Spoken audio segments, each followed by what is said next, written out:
That main event was, I don't even know what to say, man. I really don't even know what to say, man.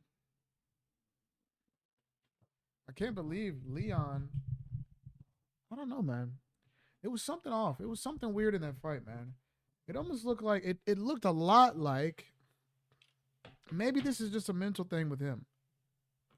It looked a lot like the second Usman fight. It seems like Leon is almost one of the type of guys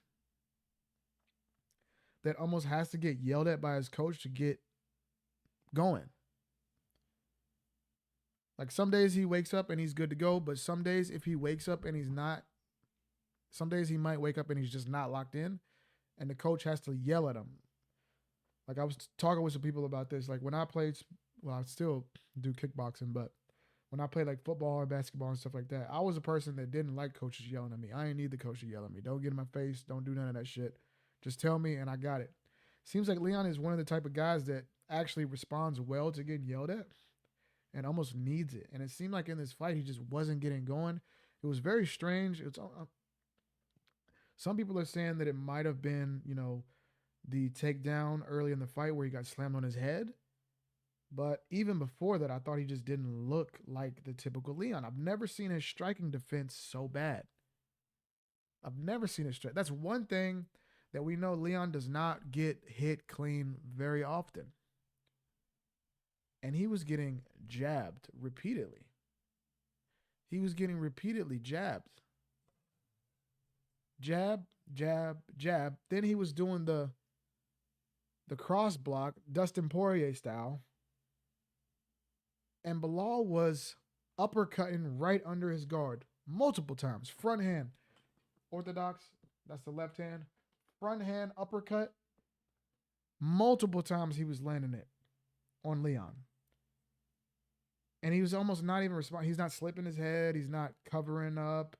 He's not, pulling back.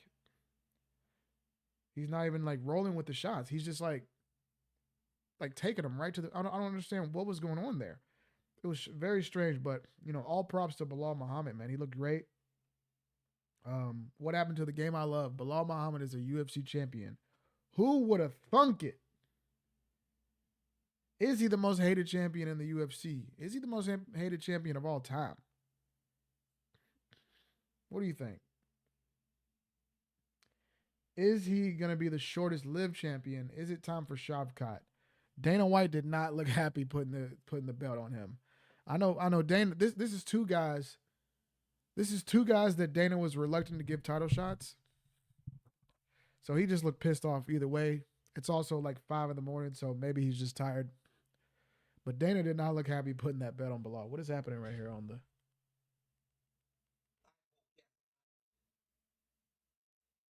something is happening on the broadcast here?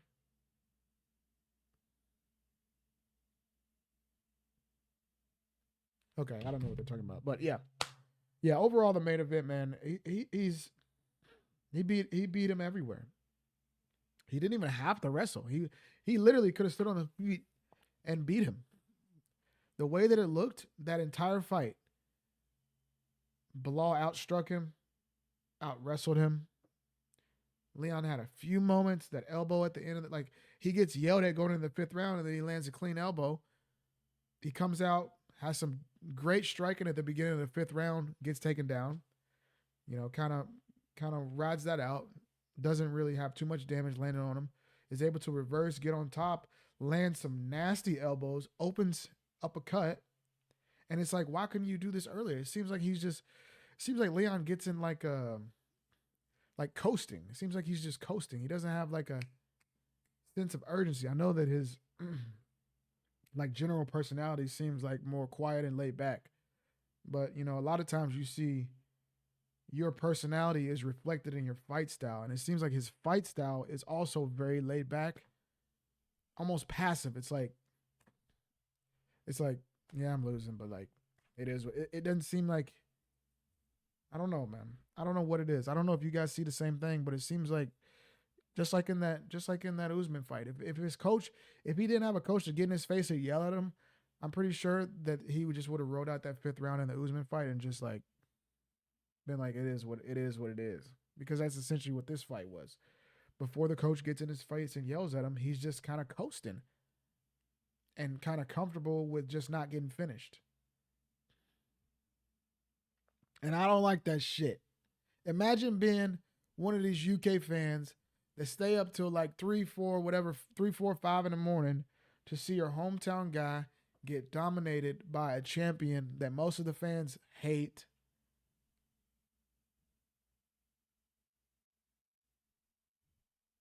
And it was low key kind of a boring fight.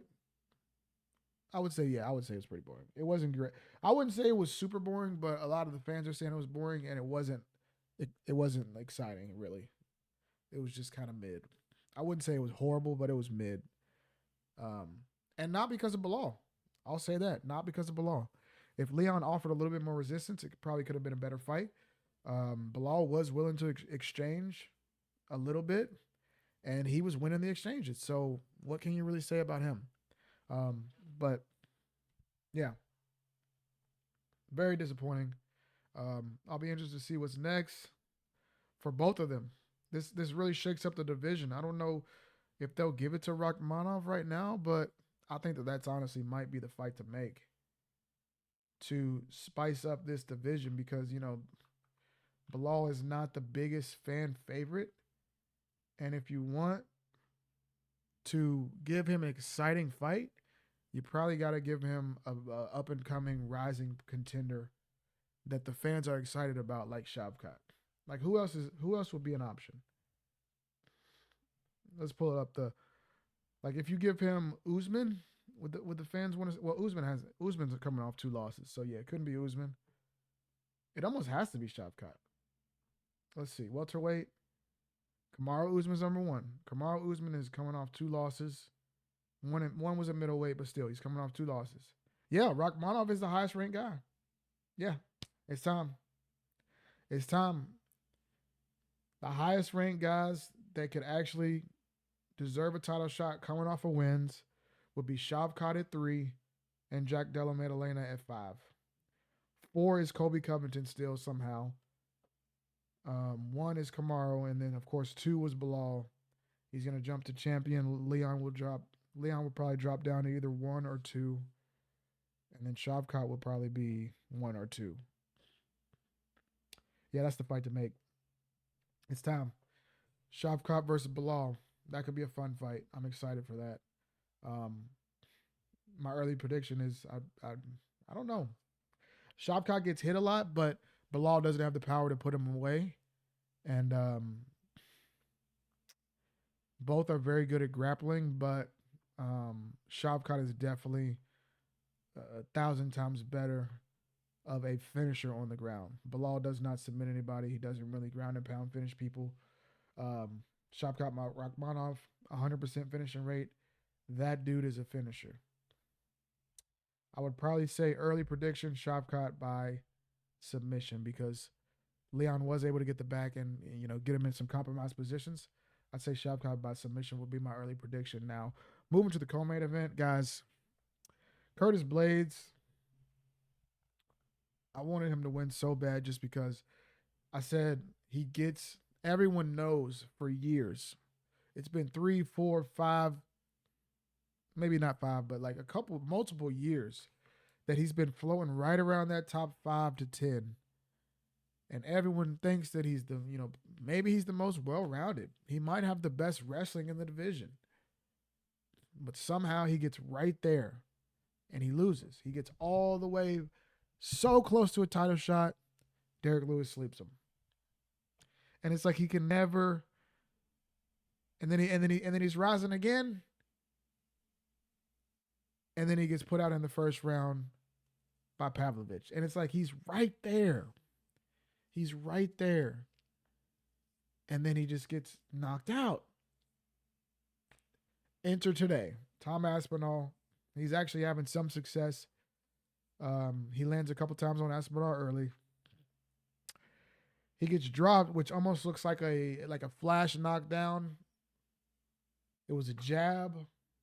And then he came with the right hand, but the right hand missed. DC said he finished him with the right hand, But I think Bisping was the one that said the jab is what dropped him. The jab is what dropped him. The right hand missed.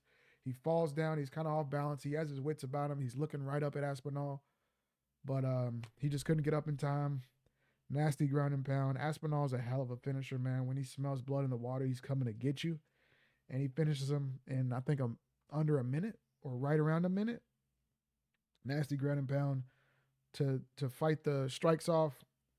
Um, he ended up going face down, and Aspinall's just raining strikes down. They stopped the fight. Um, Aspinall versus John Jones is the fight. It's just there's no more avoiding it. There's no more avoiding it. I mean, we really don't want to see it. I'm a huge Stipe fan, and I would actually root for him in the fight. I would love to see him win the fight against John Jones, but Stipe versus John Jones is not moving the needle. It's not exciting, and it damn sure shouldn't be for a title right now when Aspinall is the interim champion. They just defended an interim championship. He has one title defense. Has anybody else ever had a title defense of an interim? Is that the first interim title defense ever? Somebody find that out. Is that the first interim title defense we've ever seen before getting a shot at the real champ? It's crazy. But yeah, there's not much to say. Quick fight, quick work. Aspinall is just different. I thought that Curtis Blades would maybe be able to drag him into the later rounds, but shit, we still ain't seen him dragged into the later rounds. He still ain't been past the second in the UFC. The man is an unreal finisher. Good for him. Moving down the card, Paddy the Baddy, man, the best performance of his entire career to me. Nasty. Bobby Green wasn't really, or King Green. Well, actually, you just got choked out cold, so you're Bobby Green. Wasn't really able to connect in the striking. He was struggling with the striking a little bit more than I expected. He gets leg kicked. His legs kind of fall out from under him, and then he, kind of panic grabs for a double leg. Paddy takes the neck, rolls him over, ends up in a triangle, puts him out cold, adds in the armbar with the triangle. Oh my God, that was nasty, bro. That might be the performance of the night for me. Either him or Aspinall, performance of the night. Honestly, I think Paddy might have been the performance of the night. That was because Aspinall, that's like what he does. But for Paddy, that was surprising. To do that to Bobby Green, that's probably performance of the night for me. Good shit on, Paddy. Pretty much everything else below that, not too much to write home about. Arnold Allen versus Giga was a, good technical fight. But we got on the main card, after the Paddy versus Bobby Green fight, we got Rodriguez, Duncan, decision. Allen, Chikadze, decision. Wood, Pineda, decision. Brasil, McCann, decision. Jake Hadley, decision. Makayev versus Manel Cape, decision. Holy shit. Holy shit, was that fight overhyped. Yeah. The entire card, besides the early prelims, the prelims and the main card was all decisions besides the last three. So, not the most exciting card, but I think those this has seemed like what it's been a lot of times. I think this is what happens when you kind of, place a lot of your up and coming talent on these Apex cards, is the bottom of the pay-per-views gets a lot weaker.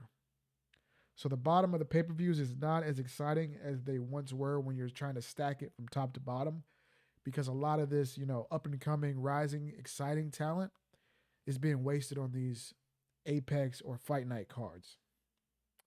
So yeah. It's on pay-per-views. Honestly, prelims and early prelims have almost become unwatchable. And honestly, main cards are even tough. Like, it's been a couple cards in a row where the last two fights just saved the entire card. For this card, it was the last three. For a couple cards, it's been shitty. Alex Pereira finish saves the card.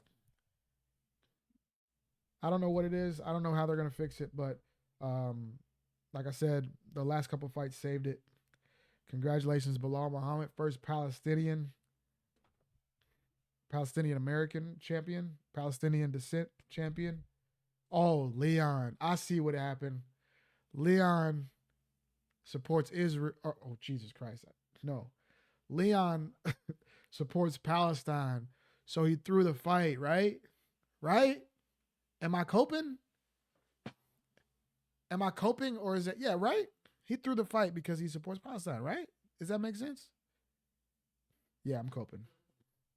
I'm coping, but I know who's coping more than me. The most aesthetic fighter guy, the most aesthetic physique guy. I know he's coping even harder than me right now.